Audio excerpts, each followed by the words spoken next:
ایک دفعہ کا ذکر ہے کہ کسی ملک پر ایک رحم دل بادشاہ حکومت کرتا تھا۔ اس کی 2 ملکہ تھیں۔ چھوٹی ملکہ اس کی طرح رحم دل تھی۔ اس کے 3 بچے تھے، جبکہ بڑی ملکہ اولاد کی نعمت سے محروم تھی۔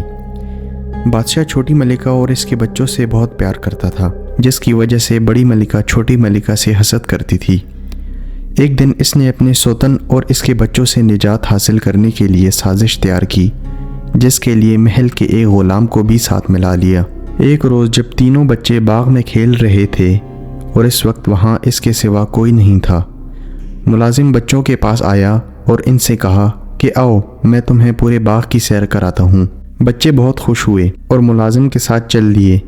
وہ بچوں کو باغ کے دوسرے کونے میں لے گیا، جو محل سے کافی فاصلے پر تھا۔ وہاں اس نے پہلے سے ہی ایک بڑا گڑھا کھودا ہوا تھا۔ جب بچے اس گڑھے کے پاس پہنچے تو ملازم نے تینوں کو اس میں دھکا دے کر اسے مٹی سے بھر دیا۔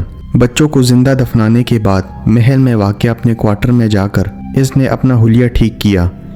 1 گھنٹے بعد اس کی بادشاہ کی رہائش سے چیخ و پکار کی آوازیں آنے لگیں۔ وہ محل پہنچا تو بادشاہ سمیت تمام درباریوں کو تینوں شہزادوں کی گمشدگی کی وجہ سے پریشان پایا، جبکہ چھوٹی ملکہ اس صدمے سے پاگل ہو گئی تھی۔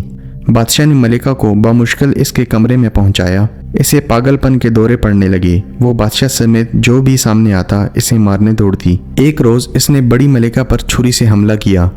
ملازموں نے بڑی مشکل سے اسے قابو میں کر کے بڑی ملکہ کی جان بچائی۔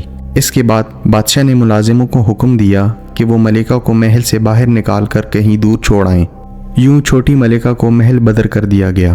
وہ دن بھر شہر کی گلیوں میں گھومتی پھرتی، جبکہ بچے اس کے پیچھے پتھر لے کر دوڑتے۔ رات کو وہ کسی مکان کے چبوترے پر سو جاتی۔ ایک روز وزیر باغ میں چہل قدمی کرتے ہوئے اس کے آخری حصے میں پہنچ گیا۔ وہاں اس نے عجیب و غریب پودا دیکھا، جس پر 3 بہت ہی خوشنما پھول کھلے ہوئے تھے۔ وہ اس کے قریب گیا، چاہتا تھا کہ ہاتھ بڑھا کر تینوں پھول توڑ لے کہ اسے پھولوں میں سے آواز سنائی دی، تم ہمیں توڑنا چاہتے ہو؟ ہم اونچے ہوتے جائیں گے، کسی کے ہاتھ نہ آئیں گے، بادشاہ سلامت آئیں گے تو ہم ان کے ہاتھ میں جائیں گے۔ یہ سن کر وزیر دوڑتا دوڑتا بادشاہ کے پاس گیا اور اسے پورا ماجرا سنایا۔ بادشاہ اس کے ساتھ باغ میں آیا۔ اسے بھی یہ تینوں پھول بہت پیارے لگے۔ اس نے اس سے قبل اس طرح کے پھول کبھی نہیں دیکھے تھے۔ اس نے پودے کے پاس پہنچ کر پھول توڑنے کے لیے ہاتھ بڑھایا ہی تھا کہ اس میں سے آواز آئی، ہم اونچے ہوتے جائیں گے، کسی کے ہاتھ نہ آئیں گے، بڑی ملکہ آئیں گی تو ہم ان کے پاس جائیں گے۔ بادشاہ نے یہ سن کر وزیر کو حکم دیا کہ وہ فوراً بڑی ملکہ کو بلا کر لائے۔ وزیر محل میں گیا اور ملکہ کے پاس جا کر اسے ساری بات سنائی اور اسے بادشاہ کے حکم کے بارے میں بھی بتایا۔ بڑی ملکہ یہ سن کر بہت خوش ہوئیں کہ پھولوں نے اسے بلایا ہے۔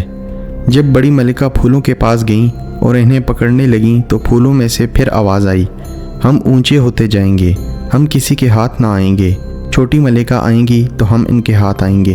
بادشاہ نے یہ سنا تو وہ بہت پریشان ہوا، کیونکہ چھوٹی ملکہ کو محل سے نکال دیا تھا۔ بادشاہ نے اپنے ملازمین کو بھیجا کہ وہ ملکہ کو ڈھونڈیں۔ جلد ہی چھوٹی ملکہ مل گئی اور اسے باغ میں لایا گیا۔ جیسے ہی چھوٹی ملکہ نے پھولوں کو ہاتھ لگایا تو وہ پھول بچوں میں تبدیل ہو گئے۔ چھوٹی ملکہ اپنے بچوں کو دیکھ کر بہت خوش ہوئیں۔ بادشاہ نے جب بچوں سے تفصیل پوچھی تو انہوں نے بتایا کہ انہیں ملازم یہاں لایا تھا اور اس نے ہمیں گڑھے میں پھینک کر زندہ دفنا دیا تھا۔ اسی وقت یہاں سے ایک پری گزر رہی تھی۔ اس نے ہمیں پھول بنا دیا اور کہا کہ جب وزیر یہاں سے گزرے گا تو تم اسے یہ کہنا۔ یہ سن کر بادشاہ نے ملازم کو بلایا اور اس سے پوچھا کہ تو نے ایسا کیوں کیا؟ اس نے بتایا کہ اسے یہ سب بڑی ملکہ نے کرنے کو کہا تھا۔ یہ سنتے ہی بادشاہ نے حکم دیا کہ بڑی ملکہ اور ملازم کو اندھے کنویں میں ڈال دیا جائے، لیکن چھوٹی ملکہ نے بادشاہ کو ایسا کرنے سے منع کیا اور انہیں معاف کر دیا۔ بادشاہ نے بھی انہیں معاف کر دیا تھا۔ پھر سب ہنسی خوشی زندگی گزارنے لگے۔